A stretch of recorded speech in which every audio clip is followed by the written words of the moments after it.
दोस्तों, ये तस्वीरें जो आप अपने मोबाइल स्क्रीन पर देख रहे हैं, ये नेपाल से निकलकर सामने आई हैं। आप देख सकते हैं किस तरीके से वहाँ पर सैलाब आया है और किस तरीके से घर जो है बिल्कुल पानी के बहाव के साथ बहते चले जा रहे हैं। इसी तरीके से पुल वगैरह भी जो है पानी के बहाव के साथ बहते चले जा रहे हैं। एक सेकंड में पहले सब कुछ ठीक था, लेकिन अगले एक सेकंड के अंदर सब कुछ तबाह बर्बाद हो जाता है। ये सारी की सारी जो डरावनी तस्वीरें हैं, ये नेपाल ही की हैं, नेपाल से निकलकर सामने आई हैं। आप देख सकते हैं किस तरीके से तबाही का मंज़र बिल्कुल लाइव ये आपकी आँखों के सामने है। बताया जा रहा है कि तकरीबन 350 से 400 लोगों की मौत हो चुकी है और 1500 से 2000 लोग जो है लापता हैं और उनका कोई भी अता पता नहीं है। शायद वो भी मारे ही गए होंगे, जब अभी तक कोई उनका अता पता नहीं है, कुछ भी सुराग नहीं मिल रहा है। इसी तरीके से एक बड़ी तादाद में भारतीयों की भी मौत हुई है। भारत के रहने वाले जो नेपाल में घूमने वगैरह के लिए या किसी और काम के लिए वहाँ पर गए हुए थे, उन तमाम लोगों को भी तकरीबन 100 से ज़्यादा लोगों की मौत हो चुकी है।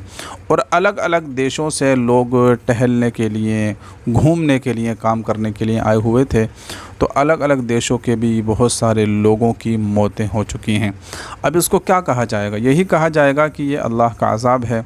यकीनन प्रशासन की भी लापरवाही है। अभी कुछ दिन पहले ही सैलाब आया था और ये कहा गया था कि ये दोबारा भी आ सकता है, लेकिन कोई भी ध्यान नहीं दिया गया। बहरहाल जो कुछ भी हो अल्लाह के हुक्म ही से होता है और यही कहा जाएगा कि ये अल्लाह की मार है, कुदरत की पकड़ है।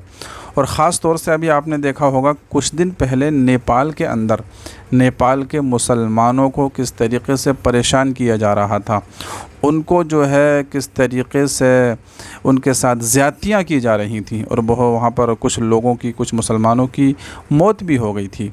और इसी तरीके से आपने और भी पहले सुना होगा कि नेपाल के अंदर मुसलमानों को आए दिन परेशान किया जाता रहा है। तो ज़ाहिर है मुसलमानों को परेशान करना ये भी एक वजह हो सकती है कि जब बिला वजह किसी को परेशान किया जाता है तो अल्लाह की पकड़ आती है, अल्लाह का अज़ाब आता है। बहरहाल बहुत सारे मरने वाले हिंदू मुसलमान सभी किस्म के लोग हैं। हम दुआ करते हैं कि जो लोग भी इस बाढ़ के अंदर, इस सैलाब के अंदर मारे गए हैं, अल्लाह ताला उनको जन्नतुल फिरदौस अता फ़रमाए, घर वालों को सब्र जमील अता फ़रमाए और उनको जन्नत में आला से आला मकाम अता फ़रमाए। इस तरह के जो वाक़यात होते हैं, सैलाब आते हैं, ज़लज़ले आते हैं, अल्लाह का कहर नाजिल होता है और अल्लाह तबारक व तआला की तरफ से इस तरह के जो है पकड़ और इस तरह के अज़ाब जो आते रहते हैं ना, ये मुझे और आपको ये मैसेज देते हैं और ये संदेश और ये पैगाम भेजते हैं कि देखो आज उनके ऊपर ये अज़ाब आया है, कल तुम्हारे ऊपर भी आ सकता है। इसलिए वक्त है, वक्त आने से पहले पहले संभल जाओ, सुधर जाओ और अपने आप को जो है सही कामों में लगाओ। अल्लाह से अपना रिश्ता, अपना ताल्लुक़, अपनी रस्सी मज़बूत कर लो क़ब्ल इसके और पहले इसके कि इस तरह का अज़ाब आ जाए और फिर आपको मौका ही ना मिले। ज़ाहिर है 1 सेकंड तक या 2 सेकंड तक या 10 सेकंड तक सब कुछ ठीक था, फिर एकदम अचानक से इतना ख़तरनाक सैलाब आ गया, लोगों को कुछ कहने का, कुछ करने का, कुछ अपने बचाव का मौका ही नहीं मिला। और ये जो सैलाब आया, बताया जा रहा है कि कोई बारिश वारिश वगैरह नहीं हो रही थी, बल्कि अचानक से ये कहीं से सैलाब आया है।